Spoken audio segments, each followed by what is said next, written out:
चेतोदर्पणमार्जनम् अहंताग्निर्वापणम् श्रीकेशवचन्द्रिकाकान्तिकिरणम् विद्यावधूजीवनम् आनन्दबुद्धिपूर्णामृतस्वादिनम् सर्वात् सममलम् श्रीकृष्णं संकीर्तनम् नामांका बहुधा निजशक्ति सत्ताप्रितानि यस्य समर्पणेन एतादृशी तव कृपा भवन् ममापि नानुराग तृणादपि सुनीचेत तरो सहिष्णुः कीर्तनीय सदा हरि न धनं न सुंदरी कविता मम जन्मनीश्वरे भवतात् भक्ति तवे अयि नंदतनुज किंकरं पतितं महाविस्मे भवं कृपया तव पाद पंकज तित धूलि सदृश्य विचिंतिन में नैन गलत श्रुत धारिया वतनम गदया लंकिनिष्ठितम पदा तवं नाम गृणे भविष्यति युगाहितं निपेशने चक्षुषा प्रावश्यायितं शून्यं सर्वगोविन्दं विहरेण मे आलिश्य शवापादरं तां पिनिष्टं आदृशनाम मार्गितो करुतो यथा तथा वा विदधातु लम्पटो मत्रप्नायेन थास्तु स अवं न परे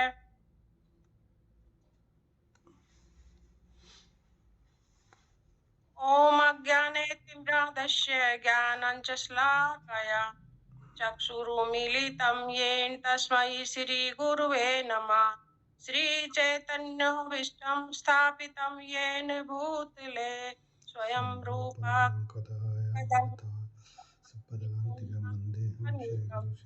वन्देः श्रीगुरुवो श्रीयुक्तपदकमलं श्रीगुरुवे नमः वैष्णवश्च श्रीरूपं साग्रजातं सहगण रघुनाथान्वितं सजीवम् आगतं भावधूतं परिजात सहितं कृष्ण चैतन्य देव श्री राधा कृष्ण पादान सह गण ललिता श्री विशाखा हे कृष्ण करुणा सिंधो दीन बंदे जगत पते गोपेश गोपीकांत राधा कांत राधे वृंदावनेश्वरी विश्वानुसुते देवी प्रणाम नामे प्रिय हरि प्रिय वांछा कल्पवश्य कृपा सिंधु एवं च पतितानां पावनेभ्यो विष्णुभ्यो नमो नमः। जय श्री कृष्ण चैतन्य प्रभु नित्यानंद श्री अद्वैत गदाधर श्रीवासादि गौर भक्त वृंदे हरे कृष्णा कृष्णा कृष्णा हरे हरे हरे राम राम राम हरे हरे।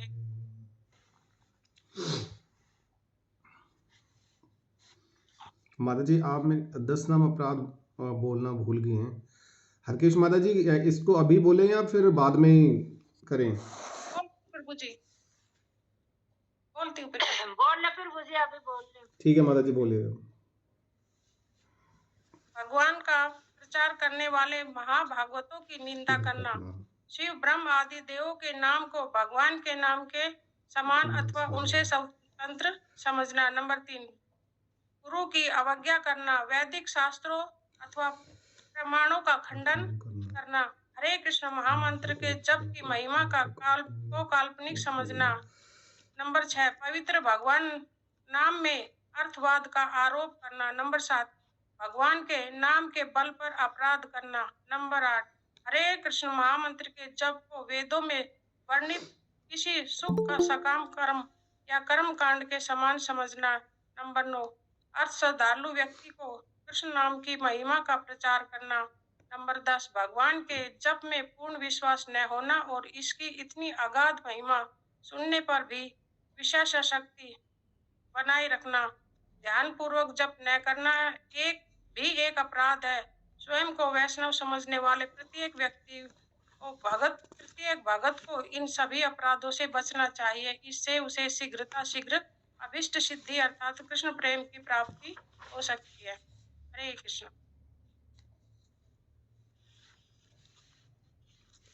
हाँ जी माता जी, शुरू कीजिए। हरे कृष्णा। राजकुमारी माता जी, आप अपना कैमरा ऑन कीजिए।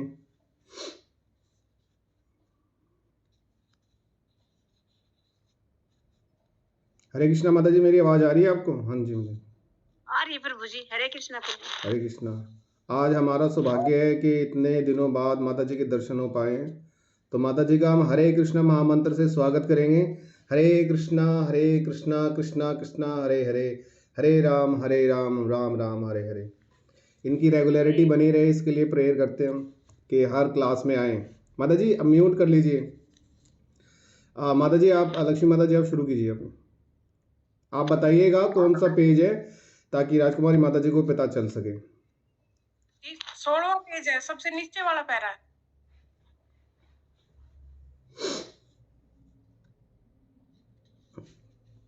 मिल गया माता जी? मिल गया माता जी आपको? सबसे नीचे वाला पैरा ही है माता जी। चलिए ठीक है माता जी, शुरू कीजिए। प्रभु जी। ठीक है, म्यूट कर लीजिए माता जी। जब सनातन गोस्वामी ने श्री चैतन्य महाप्रभु से प्रत्येक जीव के स्वरूप के विषय में जिज्ञासा की तो भगवान ने उत्तर दिया कि जीव का स्वरूप या स्वाभाविक स्थिति भगवान की सेवा करना है। यदि हम चैतन्य महाप्रभु के इस कथन का विश्लेषण करें तो हम देखेंगे कि एक जीव दूसरे जीव की सेवा में निरंतर लगा हुआ है। एक जीव दूसरे जीव की सेवा कई रूपों में करता है। ऐसा करके जीव जीवन का भोग करता है। निम्न पशु मनुष्यों की सेवा करते हैं, जैसे सेवक अपने स्वामी की सेवा करते हैं। एक व्यक्ति अपने स्वामी बै की सेवा करता है, वह अपने स्वामी सह की सेवा सह अपने स्वामी दै की सेवा। इस प्रकार हम देखते हैं कि एक मित्र दूसरे मित्र की सेवा करता है, माता पुत्र की सेवा करती है, पत्नी पति की सेवा करती है और पति पत्नी की सेवा करता है। यदि हम इसी भावना से खोज करते चले तो पाएंगे कि समाज में ऐसा एक भी अपवाद नहीं है जिसमें कोई जीव सेवा में न लगा हो।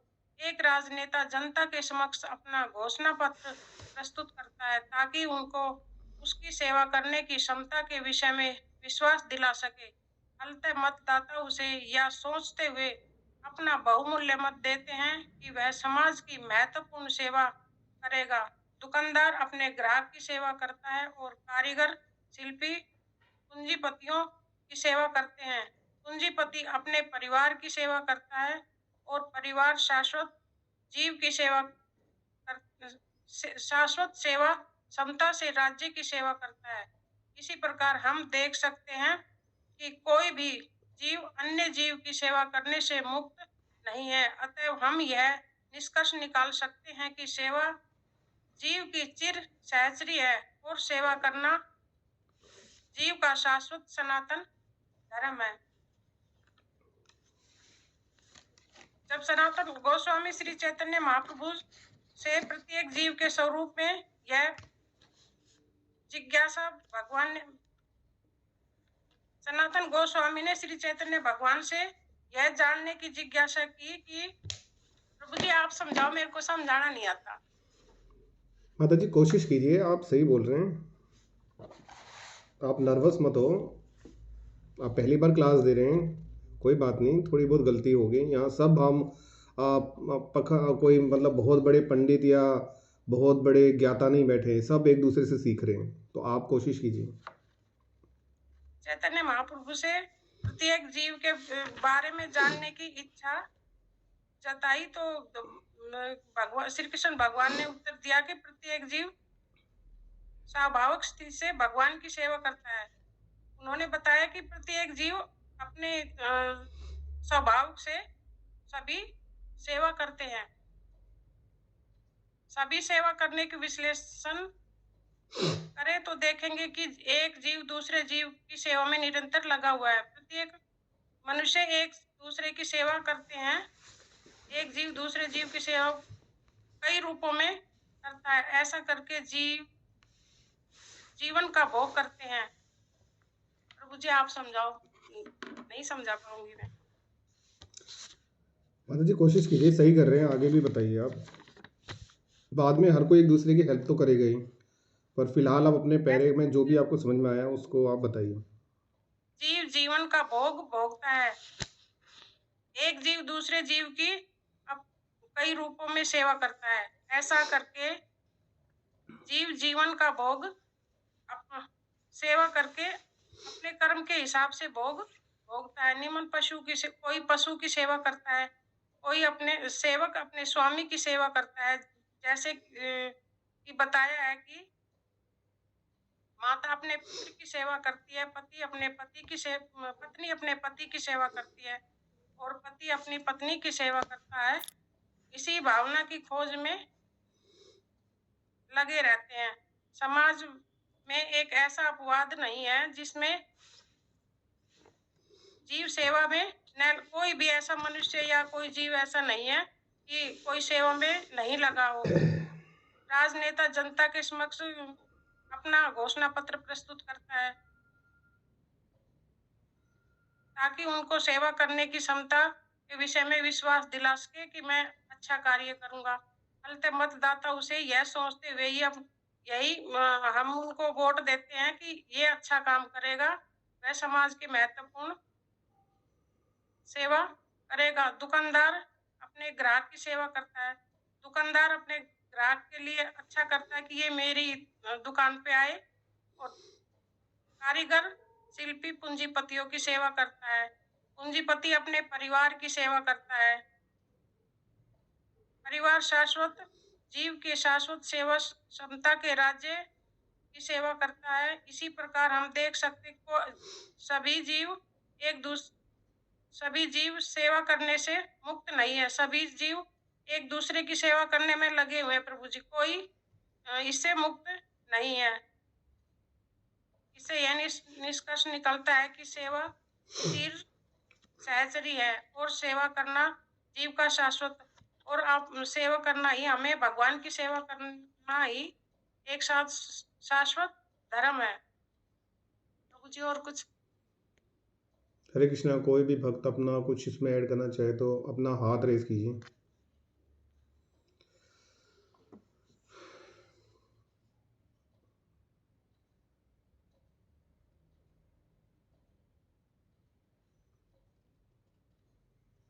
हाँ जी प्रभु जी बोलिए। यहाँ पे यही बताया गया प्रभु जी कि हर कोई किसी ना किसी की सेवा में लिप्त रहता है। यहाँ जो भौतिक संसार है, सेवा के बिना कोई रह ही नहीं सकता। जैसा कि हमने पिछली बुक्स में भी पढ़ा है, प्रभुपाद जी ने बताया ना कि हर कोई किसी ना किसी की सेवा में लगा ही रहता है, प्रत्यक्ष या अप्रत्यक्ष रूप से। हम कोई व्यक्ति है, किसी की यहाँ नौकरी करता है अपने मालिक की, तो उसकी सेवा कर रहा है। मालिक है, अपने घर में अपने परिवार की सेवा कर रहा है। परिवार के जो सदस्य हैं वो अलग अलग जगहों पे अलग अलग सेवाएं देते होंगे। जैसे हो सकता है उनकी वाइफ है कोई, वो भी सेवा करती हो, किसी कहीं नौकरी करती हो, टीचर हो, या कोई दुकानदार है तो वो ग्राहक की सेवा करता है। ग्राहक है अपने परिवार की सेवा करता है, वो कहीं भी नौकरी करता है। तो कहीं ना कहीं कोई ना कोई किसी की सेवा में लगा रहा है। और ये मनुष्य का जो है एक स्वभाव है, नेचुरल स्वभाव, कि वो सेवा करनी ही पड़ेगी उसको किसी ना किसी की। ये यहाँ का नियम है संसार का। हरे कृष्णा प्रभु जी। हरे कृष्णा प्रभु जी, बहुत सुंदर। कोई और कुछ बोलना चाहेगा?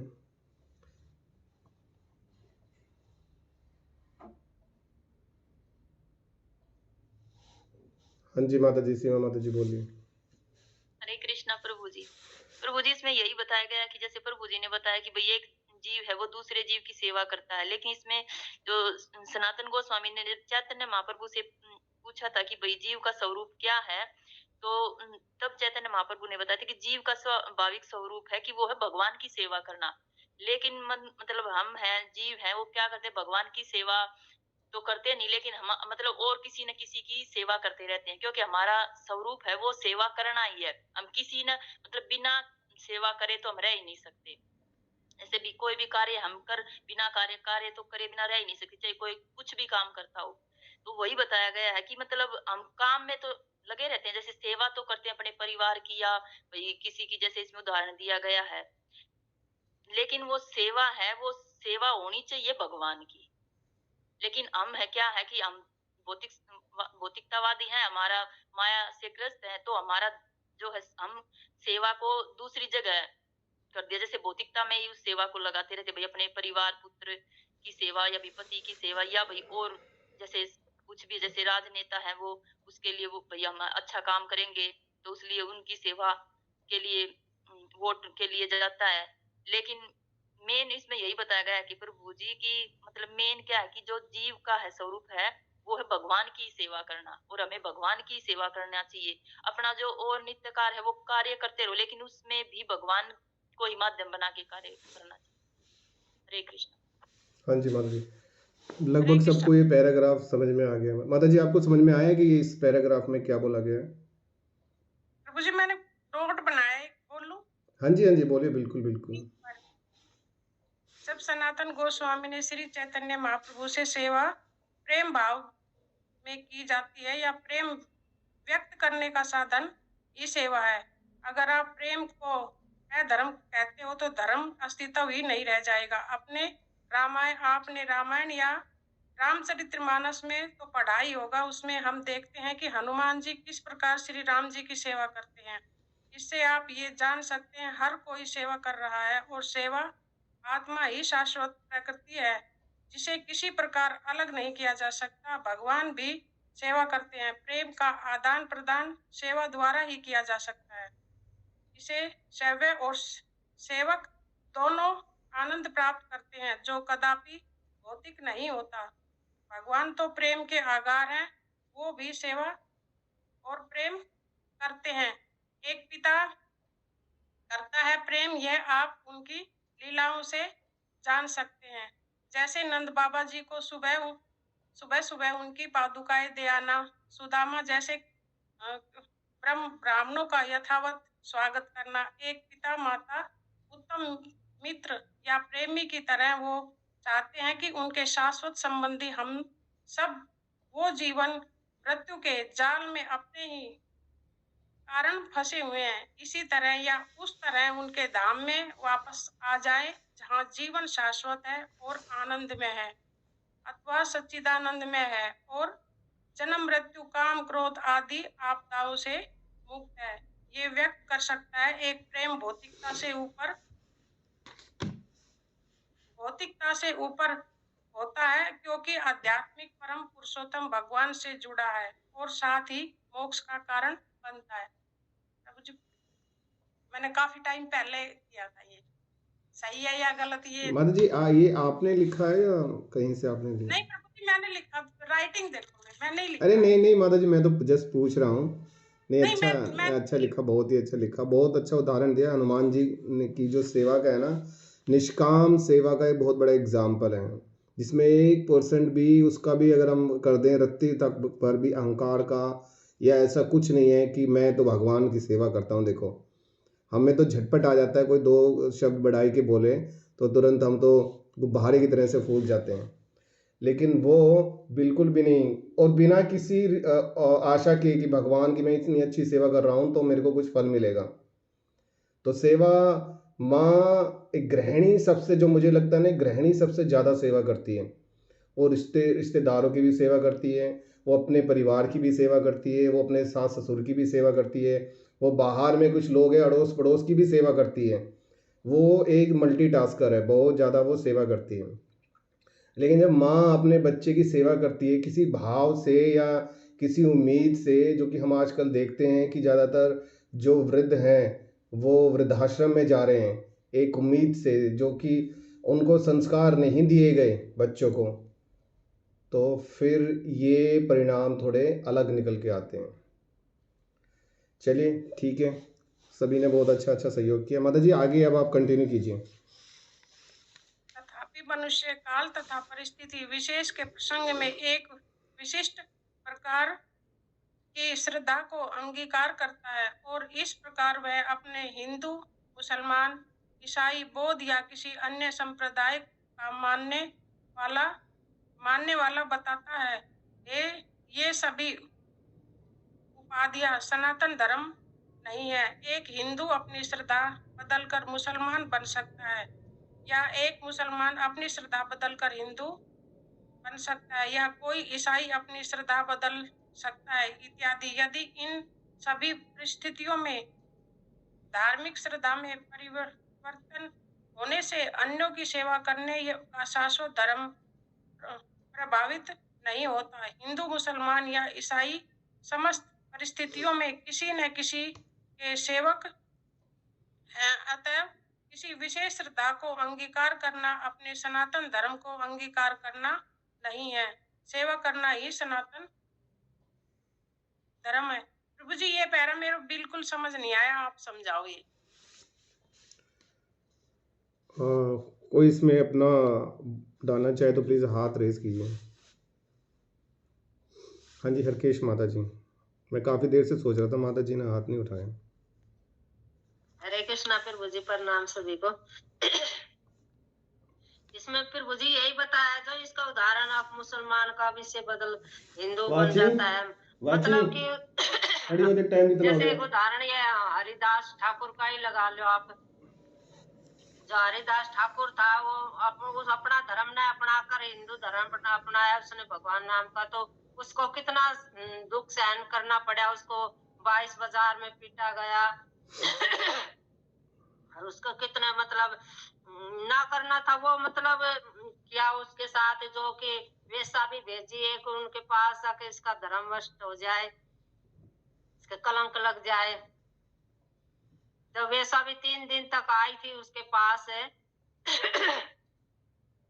भेजी थी उसने कि अब मैं आपका संग करना चाहती हूँ। तो उसने कहा कि अभी मेरा नाम जब पूरा नहीं हुआ, आप बैठो, मैं आपकी इच्छा जरूर पूरा करूंगा। तो वो बैठ गई वहां पे, तुलसी का पौधा रखा था, वहां हरिदास ठाकुर जप कर रहा था और वही वो वैसा वहीं बैठ गई। और तो वो जप कर रहा था अपना, पूरा रात निकल गई। तो सुबह जैसे ही 4 बजा तो बेसन देखा कि यहाँ सब लोग देखेंगे, तो फिर वे चले गए। ऐसे वे 3 दिन तक आई लगातार और वहीं बैठ जाती है। तो 3 दिन में हरिदास ठाकुर भी का जब पूरा नहीं हुआ तो वो भी मतलब वहां बैठी बैठी भी उसका भी हृदय परिवर्तन हो गया संग से। वो भी हरे कृष्ण करती रही और उससे क्षमा याचना भी की उसने। देखो मैं आपका धर्म विष्ट करने नहीं आई थी, मेरे को तो भेजा गया था तब भी हरिदास ठाकुर ने कहा कि मुझे मालूम है किसने भेजा है आपको, पर मैं तो यहाँ मैं तो चला भी जाता यहाँ से, पर मैं रुक यहाँ इसलिए रहा था कि आपका उद्धार करना था मैंने तो कहा कि मैंने तो मैं आपके शरणगत हूँ, मैं आपका जो आप कहेंगे मैं वैसा ही करूंगी और मैं ये सब बुरा काम करना छोड़ती हूँ तब उसने कहा कि जो आपने ये पाप की कमाई है इसे सब ब्राह्मणों में बांट दो और अपना सिर मुंडवा के और यहाँ मेरी कुटिया में रहो और मैं यहाँ से जा रहा हूँ। तो वो अब यहाँ से चला गया था और फिर बेसाई भी उतना ही 192 माला का जप करती थी और उसका भी उद्धार किया हरिदास ठाकुर ने। तो फिर बुझी ये इसमें बताया है ना, शाश्वत धर्म और प्रभावित नहीं होता। हिंदू, मुसलमान या ईसाई समस्त परिस्थितियों में किसी न किसी के सेवक है तो हम तो भगवान के सेवक ही, हमने उसकी सेवा करनी है किसी तरह न किसी तरह से ही। अंगीकार के सनातन धर्म को अंगीकार करना ही नहीं, सेवा करना ही सनातन धर्म है। तो सनातन का धर्म यही है कि हमें सेवा तो करनी है, भगवान की सेवा करेंगे तो हम परिस्थितियों से बाहर निकल सकते हैं सारी अविद्या से। पर जो कि बताया ना कि जीव का मतलब शाश्वत धर्म है सेवा करना, सेवा के बिना तो वो रह ही नहीं सकता, सेवा तो उसको करनी ही है। मुसलमान जो कि हरिदास ठाकुर एक मुसलमान था, एक नीच वैसे घर में जन्म लिया था उसने, पर उसने हिंदू धर्म अपनाया था तो उसको कितना कष्ट झेलना पड़ा था। जब 22 बाजार में उसको पीटा गया तब भी वहाँ मतलब मार रहे थे वे, इतना पसीना पसीना हो रहे थे वे और थक गए थे, तब भी वे कह रहे थे कि अब मेरा तो मतलब एक एक अंग काट देगा ना तब भी मैं हरि नाम नहीं छोड़ता। तब भी वो हरे कृष्ण महामंत्र बोल रहे थे और तब भी वे हार के कहने लगे आप मर क्यों नहीं जाते क्या, नहीं तो वे राजा हमारे बच्चे को और परिवार को हमको मार देंगे। जब उसने कहा था कि अच्छा ऐसा है क्या, तब उसने मक्तूले में अभी मर जाता हूँ, और तब वो उसने अपने प्राण मतलब वो कर लिए थे कि तब वो उसको वहां पर ले जाया गया उस राजा के पास। अब ये मर गया है तो उसने कहा कि इसको जलाएंगे तो इसको सब गति हो जाएगी, इसकी गति हो जाएगी। ऐसा करो आप इसको नदी में फेंक दो, जो इसकी आत्मा ऐसे ही भटकती रहे, इसको कोई वो ना मिले। तो उसे पानी में बहा दिया गया, तो वहाँ पानी में बहाया तो वो आगे वो अपना उसको होश आ गया और वे वहां पर फिर हरि नाम जप करने लगा। फिर चैतन्य महाप्रभु से मिले वे, तब चैतन्य महाप्रभु ने उसको देखा, उसने उसके पीछे फिर वो सच्ची चैतन्य महाप्रभु के पीठ पे मतलब इतने कोड़े के निशान थे बहुत ही ज्यादा। तो उसने देखा कि ये कोड़े के निशान आपके कैसे हैं, तब बोले जैसे जब आपको मार पड़ रही थी तो वे आपको नहीं लग रही थी, वो मेरे को लग रही थी। तब वो रोने लग गया था हरिदास ठाकुर, प्रभु जी आपने ये क्या किया आपने वो बहुत वो कहा कि आपने तो ऐसे ही भगत है भगवान, जो भगत है भगवान खुद चल के उसकी रक्षा करने आते हैं, तो हमें ऐसी भक्ति करनी चाहिए जो भगवान खुद आए हमारे पास। हरे कृष्णा प्रभु जी, और आप समझा दीजिए मेरे को, इतना ज्ञान था उतना बता दिया। कोई और भक्त बताना चाहिए, इतना सब कुछ तो बता दिया माता जी, अब क्या बचा है। हाँ जी गौरव प्रभु जी। हरे कृष्णा प्रभु जी, माता जी ने बहुत अच्छा उदाहरण देके समझाया है बहुत अच्छी तरह से। एक बात मैं और ऐड करना चाहूंगा इसमें, बस यही बताया गया प्रभु जी की मतलब जो सनातन धर्म है हमारा वो हमें बताता है कि सेवा तो करनी ही करनी है किसी ना किसी की। कोई विश्वास बदल ले कि मैं हिंदू से मुसलमान बन जाऊं, मुसलमान से ईसाई, ईसाई से सिख बन जाऊं, लेकिन उसका जो नित्य कर्म है, जो उसका जो सनातन धर्म है वह सेवा करना, और सेवा तो उसे करनी ही पड़ेगी चाहे वो किसी भी धर्म को अपना ले। तो सेवा करने का अर्थ यहाँ पे भगवान की सेवा ही करना बताया, चाहे कोई भी धर्म हो उसको मूलतः सेवा करनी है तो करनी ही पड़ेगी, वो भगवान की सेवा करना ही यहाँ पे मूल उद्देश्य है। हरे कृष्ण। हाँ जी प्रभु जी, इस पैराग्राफ का मुख्य उद्देश्य यही है। आगे माता जी आप पढ़िए। वस्तुतः भगवान के साथ हमारा संबंध सेवा का संबंध है। परमेश्वर परम भोक्ता है और हम सारे जीव उनके सेवक हैं। हम सब उनके भोग सुख के लिए उत्पन्न किए गए हैं, और यदि हम भगवान के साथ उस नित्य भोग में भाग लेते हैं तो हम सुखी बनते हैं। हम किसी अन्य प्रकार से सुखी नहीं हो सकते। स्वतंत्र रूप से सुखी बन पाना संभव नहीं है। जिस प्रकार शरीर का कोई भी भाग उधर से सहयोग किए बिना सुखी नहीं रह सकता, परमेश्वर की दिव्य प्रेम में सेवा किए बिना और किए बिना जीव सुखी नहीं हो सकता। भगवत गीता में विभिन्न देवों की पूजा या सेवा करने का अनुमोदन नहीं किया गया है। उसमें प्रभु जी ये नहीं पता मेरे को पॉइंट क्या कहा गया है। ये माता जी 7 है, 7.20 यानी कि 7वां अध्याय 20वां श्लोक।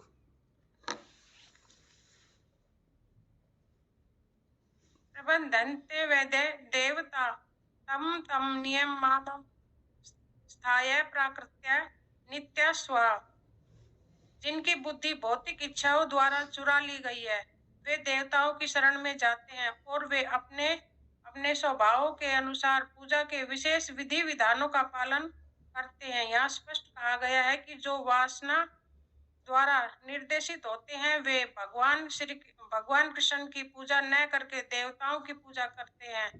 जब हम कृष्ण का नाम लेते हैं तो हम किसी सांप्रदायिक नाम का उल्लेख नहीं करते। कृष्ण का अर्थ है सर्वोच्च आनंद और उसकी पुष्टि हुई है कि परमेश्वर समस्त आनंद के आगार है।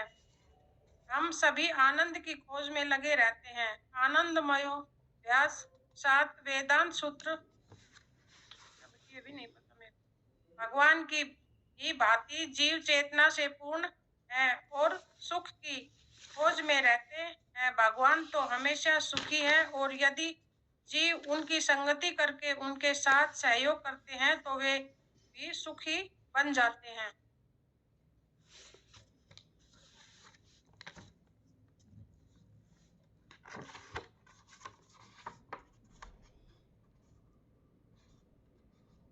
भगवान के साथ हमारा संबंध सेवा का संबंध है। भगवान का प्रत्येक मनुष्य का सेवा का ही संबंध है कि हम भगवान का, हमारा कर्तव्य है कि हम भगवान परमेश्वर की सेवा करें। प्रत्येक जीव परमेश्वर परम भोक्ता है। परमेश्वर भगवान तो परम भोक्ता है और हम उनकी सेवा करें, यही हमारा कर्तव्य है। हम सब उनके भोग के लिए उत्पन्न किए गए हैं। प्रभु जी मैं कैसे समझूं? यदि हम भगवान के साथ नित्य भोग में भाग लेते हैं तो हम सुखी बनते हैं। यदि हम भगवान की नित्य सेवा करते हैं तो हम सुखी बन सकते हैं। हमें भगवान की नित्य सेवा करनी चाहिए। इसी में ही किसी प्रकार की अन्य सुखी नहीं हो सकता। हम भगवान की सेवा करने के अगर नहीं भगवान की सेवा नहीं करते तो हम सुखी नहीं रह सकते। स्वतंत्र रूप से सुखी बन पाना असंभव है। जिस प्रकार कोई भाग उधर से सहयोग के बिना सुखी नहीं रह सकता, जिस प्रकार मुझे मैं लिखा हुआ ही बोलूंगी जो पहले लिखा है। ठीक है माता जी। मैंने जी हाँ, मैंने ईश्वर होने का एहसास किया है। जब कभी आप दिल से भगवान को याद करो, वे आपके करीब कहीं ना कहीं किसी ना किसी रूप में मिल पाएंगे। सिर्फ हमें उन्हें पहचानने की जरूरत है। भगवान तो आत्मा में बसे हैं। जब आप अपने मन का द्वार खोल लेंगे तो भगवान आपके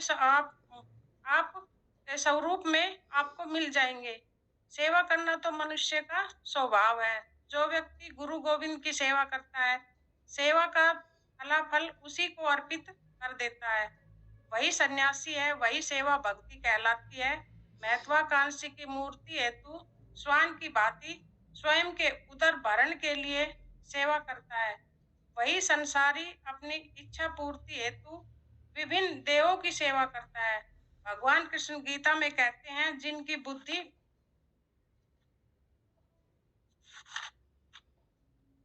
भौतिक इच्छाओं द्वारा मारी गई है वे देवताओं की शरण में जाते हैं। वे अपने अपने स्वभाव के अनुसार पूजा के विशेष विधि विधानों का पालन करते हैं। वे गुरु गोविंद की सेवा न करके देवताओं की पूजा करते हैं। इन्हीं दोषों के कारण वह परम पुरुष का ज्ञान पूर्ण नहीं ले पाता। जो शिष्य गुरु के अनुसार कार्य करने लगता है वही विजय हो जाता है। जैसे कि अर्जुन अपने गुरु कृष्ण से कहते हैं, करिष्ये वचनम तव, मैं आपके वचन के अनुसार ही कार्य करूंगा। जैसे ही शिष्य अपने को गुरु पर छोड़ देता है, वह उपरोक्त पांचों गलतियों से मुक्त हो जाता है।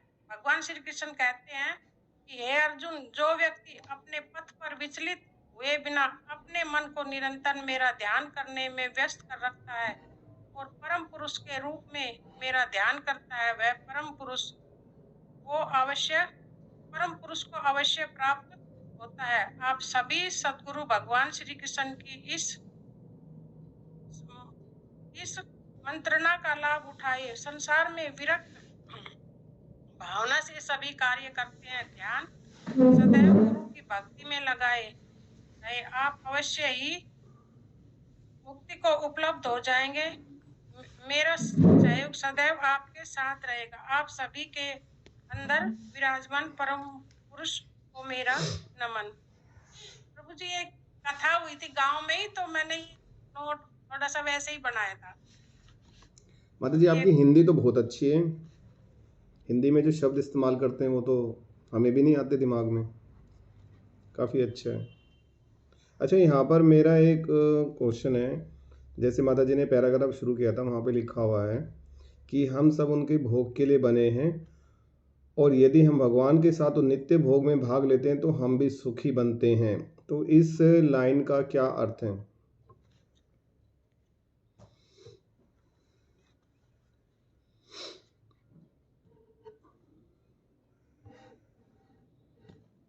हाँ जी प्रभु जी। हरे कृष्णा प्रभु जी। वस्तुतः भगवान के साथ हमारा संबंध सेवा का संबंध है।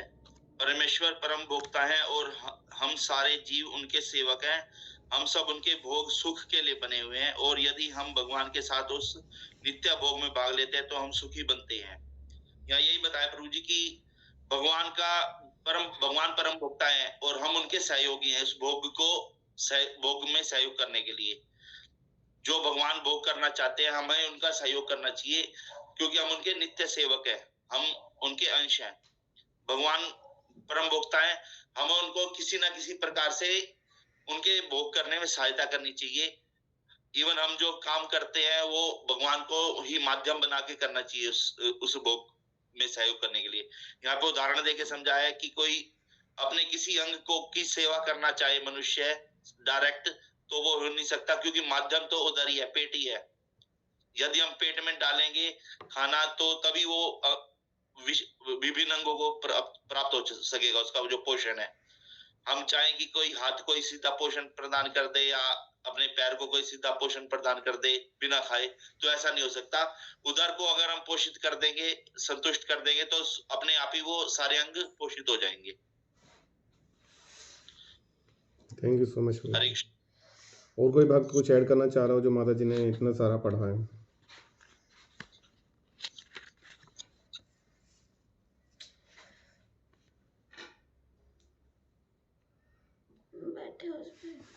हाँ जी माता जी।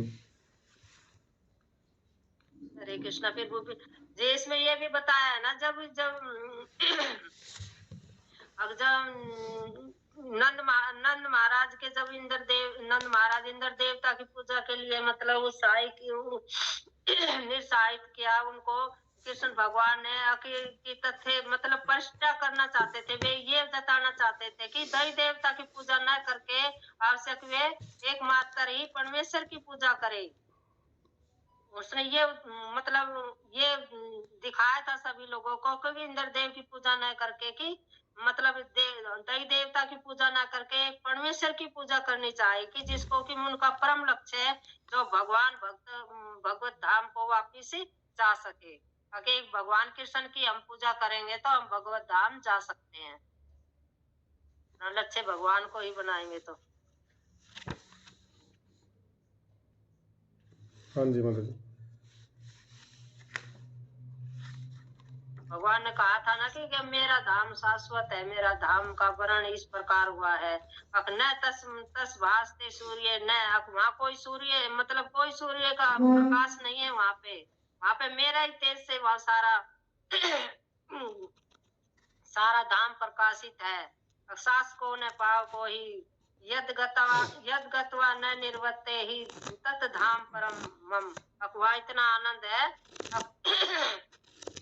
यहाँ जो आप छोटी छोटी चीज के लिए आप सारी हार लगे रहते हो कि इससे सुख मिल जाएगा, इससे सुख मिल जाएगा, मेरे धाम में इतना सुख है, आप मेरे धाम आओ, मतलब बता रहे हैं प्रभुपाद ये। कृष्ण भगवान भी अपने धाम का मतलब वो कर रहे हैं कि जो कि मृत्यु लोक में ही सुख से पूर्वक अपनी वृंदावन लीला, और ये एक वृंदावन का भी उदाहरण दिया, गोपियों का और गायों का, और ये जो ग्वाल बाल है इनका भी दिया। अब ये कितने थे, भगवान के साथ रहते थे। अब उनके एक बार जब ये कर रहे थे तब भी उसको मतलब क्या ना, ब्रह्मा को भी उसमें वो आ गया ताकि वह भगवान को अपना, जो भगवान भोजन ले जाते थे वे तो ग्वाल वालों को खिलाते थे, और जो पाल पाल लाते थे वे अब खुद खाते थे और उनके मुंह में देते थे एक एक टूक। तो वो देख रहे थे कि ये भगवान नहीं हो सकते, ये किसी का झूठा खा रहा है, ये भगवान नहीं हो सकते। तो उसको भी मतलब वो आ गया था। तो उनने भी भगवान के गौर बछड़े चुरा लिए थे और 1 साल तक मतलब वहीं रखा। तो ये भगवान ने अपनी ही मतलब उससे अपना सारा ही वैसा का वैसा कर दिया, उतने ही गाय बछड़े और उतने ही।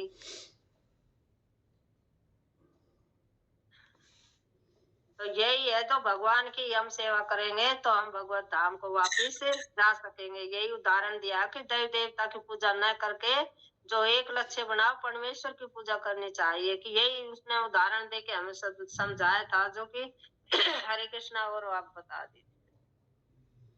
हरे कृष्णा। सीमा माता जी, आप कुछ बोलना चाह रहे हैं? हरे कृष्णा प्रभु जी। हाँ जी प्रभु जी, इसमें है ना यही बताया गया है कि जो हमारा भगवान के साथ जो संबंध है, वो जैसे भगवान भोगता है और हम उनके भोग्य हैं, मतलब वो हमें हमारा भोग करेंगे और हमारा काम है भगवान की इंद्रियों को तुष्ट करना और भगवान को आनंद प्रदान करना। और जब हम भगवान को आनंद प्रदान करते हैं, हम तभी सुखी हो सकते हैं। ऐसा नहीं कि हम अपने परिवार की या उनकी कितना भी उनके लिए, परिवार के लिए, समाज के लिए या किसी के लिए भी करेंगे तो मतलब कुछ ना कुछ वो कमी निकालते हैं, ये नहीं किया, ये नहीं किया। लेकिन अगर हम भगवान के लिए थोड़ा सा भी करते हैं तो हम मतलब सुखी हो जाते हैं। और इसमें जैसे वो प्रभु जी दुर्वासा ऋषि जब युधिष्ठिर महाराज के पास उसमें वन में थे, वो तब गए थे। तो जैसे हम भगवान को तुष्ट करते हैं तो उसमें वो बताया कि अपने 1000 उन शिष्यों के साथ गए थे प्रसाद पाने के लिए। तो वो उन्होंने जब द्रौपदी ने वो अपने अक्षय पात्र से भोजन कर लिया था तो उसके बाद उसमें से कुछ नहीं निकलता था। तो फिर द्रौपदी ने भगवान को याद किया कि भगवान ऐसी समस्या होगी, दुर्वासा ऋषि तो श्राप देंगे। तो फिर भगवान को जैसे ही मन मन में याद किया तो फिर भगवान श्री कृष्ण वहां से द्वारका से सीधे वन में ही उपस्थित हो गए।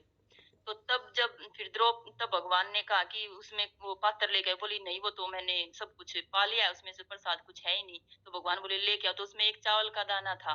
तो वो एक चावल का दाना जैसे ही भगवान ने ग्रहण किया तो सारे ऋषि थे, वे दुर्वासा ऋषि के सारे शिष्य थे, वे सभी शांत हो गए, उनकी जो भूख थी वो शांत हो गई और वो वहां से चले गए। तो इसमें मतलब यही बताया गया कि भगवान एक चावल का दाना ग्रहण करके सबको मतलब उन ऋषियों को शांत किया भी, उनकी भूख को। तो ऐसे ही मतलब हम थोड़ा सा भी एक चावल के दाना ही दिया, मतलब मिला था भगवान को, तो उससे इतने भगवान ने पाए, वो तुष्ट हो गई जो ऋषि हैं। तो मतलब हमें भी भगवान को थोड़ा करेंगे तो भगवान ही मतलब प्रसन्न होते हैं प्रभु जी से। और इसमें जो अगले पैराग्राफ में बताया गया है कि तो मतलब बताया कि जो हम भौतिकतावादी हैं, हम क्या है कि हम कुछ पाने के लिए भगवान जैसे देवी देवताओं के पास जाते हैं, कि जैसे भाई हम माता के पास जाते हैं कि भाई हम नवरात्रे करेंगे, या और जैसे किसी भी हम सोमवार का व्रत करेंगे या शुक्रवार का करेंगे, भाई मेरी मनोकामना ये पूरी हो जाए। तो मतलब हमें उनके पास न जाकर अगर हम सीधा भगवान के पास जाते हैं ना, तो भगवान भी हमारी, ऐसा नहीं कि हम भगवान के पास अगर अपनी भौतिक इच्छाएं लेके जाते तो वो पूरी नहीं करते, भगवान वो भी पूरी करते हैं। लेकिन वो ये वो रास्ता अलग है, वो घूम देवी देवता जाएंगे, वो हम देवी देवता से मांगे, देवी देवताओं से, वो फिर भगवान से रिक्वेस्ट करेंगे कि भगवान इसने मेरी पूजा करी, तो अब तो भगवान उनको देंगे, फिर देवता हमें देंगे। तो ऐसे ही हमें सीधा डायरेक्ट भगवान से ही मांगना चाहिए प्रभु जी, और भगवान से की ही सेवा करनी चाहिए। और भगवान की सेवा करेंगे तो हम मतलब जीव हैं वो सुखी हो जाएंगे, और हमारा जो हम संसार को सुखी कर संसार में लगे रहते हैं कि भाई संसार की सेवा करेंगे हम अपने परिवार की, तो हम सुखी होंगे। तो प्रभु जी मेन यही बताया गया कि भगवान को हम सुखी करेंगे भैया, भगवान की इंद्रियों को तुष्ट करेंगे तब हम सुखी होंगे। मेन मतलब यही समझ में आया मेरे को। तो बहुत ही सुंदर माता जी, बहुत सुंदर, बहुत अच्छे से बताया था। अभी थोड़ा सा जैसे कि अभी माता जी पढ़ी थी तो बीच में काफ़ी चित्र आए थे, तो थोड़ा उनके बारे में भी हम देख लेते हैं और फिर चलते हैं। जैसे सबसे पहले जो चित्र है वो श्रीमद् ऐसी भक्ति वेदांत स्वामी श्रील प्रभुपाद जी का है, जिन्होंने इस्कॉन को स्थापित किया था, ये हम सब जानते हैं। उसके बाद हमारे गुरु परंपरा हैं और उसके बाद चैतन्य महाप्रभु और उनके पार्षद हैं। तो उसमें नीचे लिखा हुआ है कि इस कलयुग में जो लोग पर्याप्त बुद्धिमान हैं वे भगवान और उनके पार्षदों के सहित उनके पार्षदों सहित संकीर्तन यज्ञ द्वारा पूजा करेंगे। तो ये भगवान की जो पूजा करेंगे चैतन्य महाप्रभु के, वो ही करेंगे जो जिनमें पर्याप्त बुद्धि है, वो दूसरों से अलग होंगे। तो इसलिए हमें ये नहीं कहना चाहिए तो मुझे समझ में नहीं आया, या ये हम पहले ही हाथ ना उठा दें कि इसको कैसे हम बताएं। आपको अगर भगवान की भक्ति मिली है, इसका मतलब आप में बहुत दूसरों से, करोड़ों लोगों से कहीं ज़्यादा बुद्धि है, तभी आप भगवान की तरफ आकर्षित हो पाए, अन्यथा नहीं।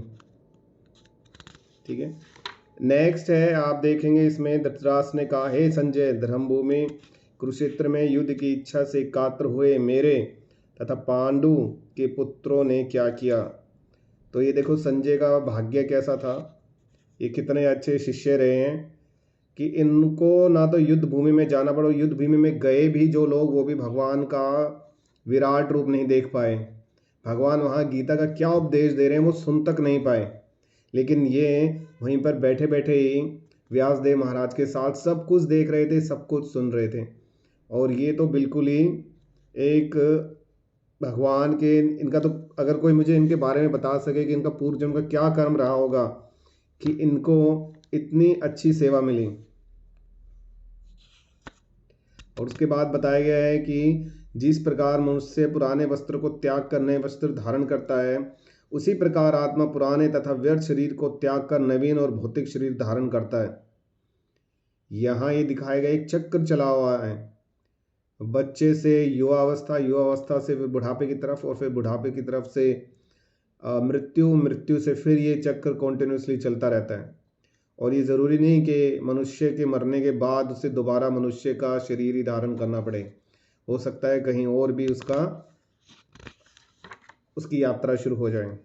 नेक्स्ट पेज पर हम देखेंगे, प्रत्येक व्यक्ति इस भौतिक शरीर रूपी रथ पर आरूढ़ है। ये जो हमारा शरीर है ये एक रथ के रूप में दिया गया है और बुद्धि इसका सारथी है। मन लगाम है जो डायरेक्ट करता रहता है, अरे भैया ये कर लो, अरे आज क्लास 5 बजे छोड़ो ना, इतने रेगुलर क्लास ले ली, आज तो थोड़ा आराम कर लो, कैसे हो तुम, करते चले जा रहे हो। तो हम भी सोचेंगे चल यार ठीक कह रहा, 5 मिनट में उठते हैं, लेकिन हमारे अंदर की आवाज़ एकदम ऐसे उछाल मारेगी कि मन भाई तू थोड़ा साइड में रह ले, और हम भागते भागते फटाफट उसको ज्वाइन कर लेंगे। तो मन भी एक टाइम पर बोलेगा भैया ये नहीं समझने वाला, छोड़ो इसकी बात, वो खुद ही बोलेगा अरे भैया 5 बजने वाले, क्लास शुरू हो रही, जरा उठ ले, चलो। तो मन को की बात मानोगे, मन, प्रभु जी बताते हैं कि मन है ना ऐसा है धोखेबाज एक नंबर का। पहले तो बोलेगा कि ये खा ले बहुत अच्छा है, और जब आप उसे खा लोगे और कुछ दर्द होगा, यार सोचना चाहिए था इसके बारे में ना, खाने से पहले कुछ तो सोचते हैं, हमें तो पता है ना हमारा शरीर कैसा, फिर भी तुम खाए जा रहे हो। तो वो इधर की भी बात करेगा और उधर की, यानी कि बिन क्या बोलते हैं वो लोटा, क्या बोलते हैं माता जी,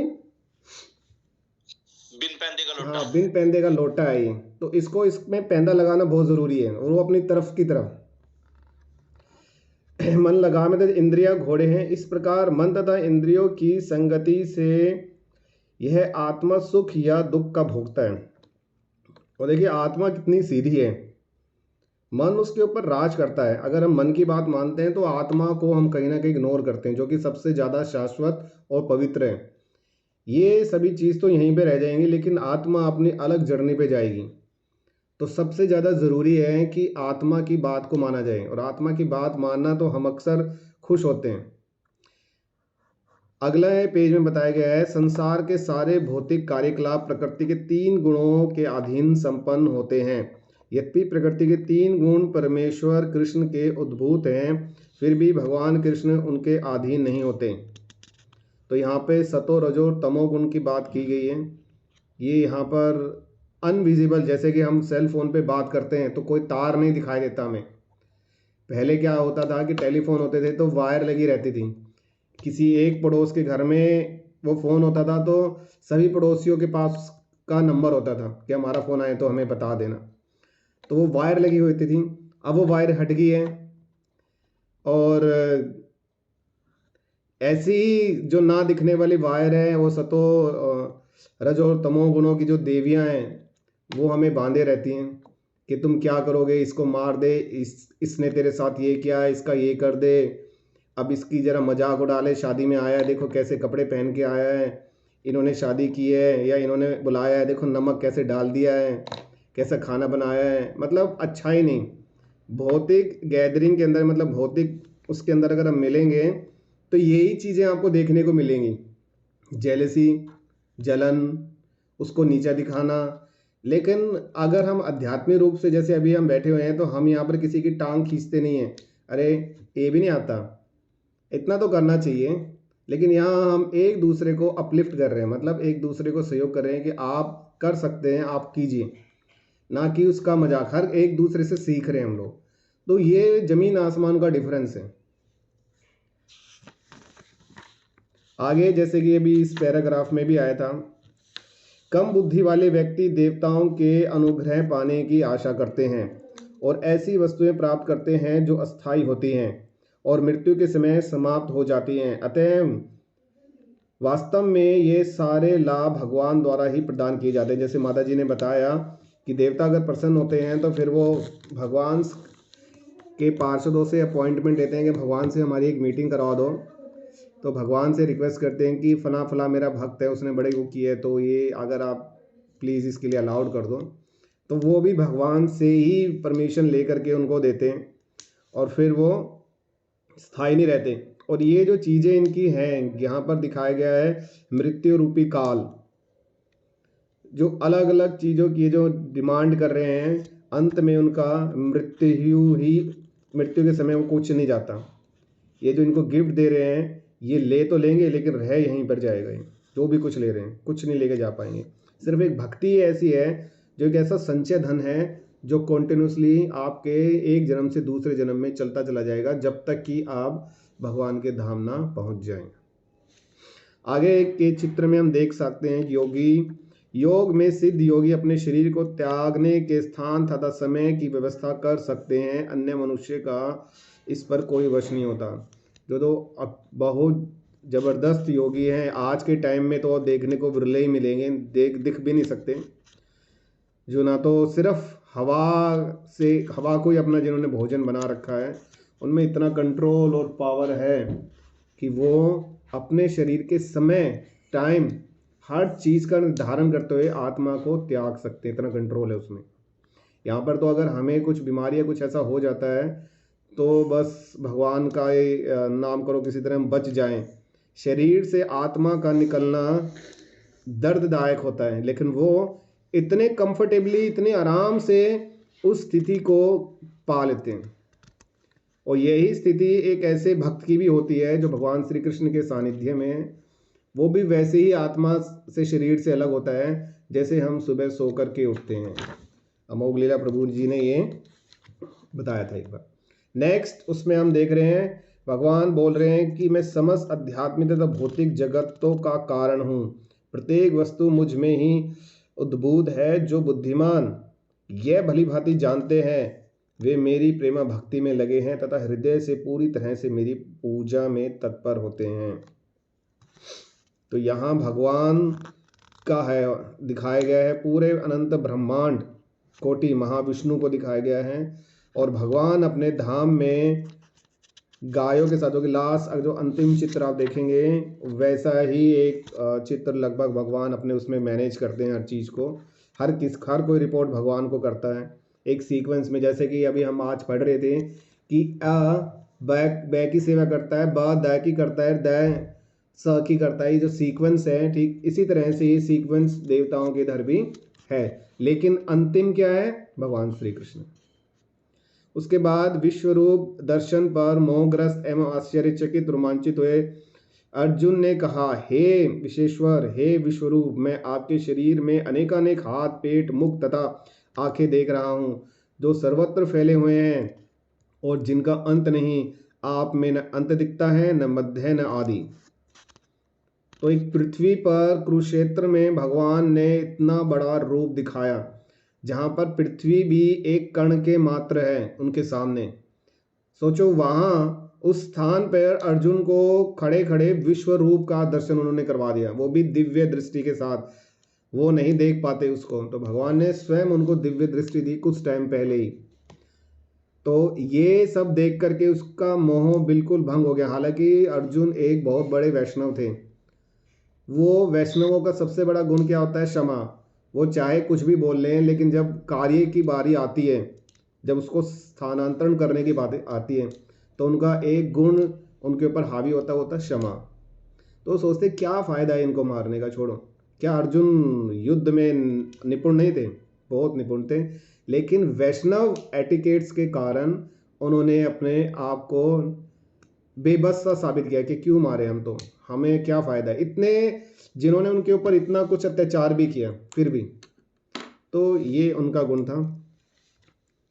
तो इसके बारे में इतना डिटेल तो नहीं मैं बता पाऊंगा, माता जी या और ही बड़े वैष्णव ही बता सकते हैं। नेक्स्ट है, भौतिक जगत रूपी वृक्ष आध्यात्मिक जगत रूपी वास्तविक वृक्ष का प्रतिबंध मात्र है।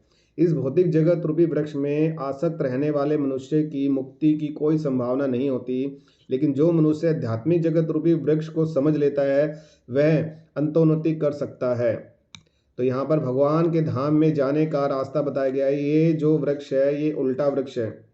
यहाँ पर जड़ ऊपर हैं और जितने भी ब्रांचेज हैं, मतलब टहनियाँ हैं, पत्ते हैं, वो नीचे की तरफ हैं। तो ये बताया गया है किस तरीके से हम भगवान के धाम में पहुँच सकते हैं।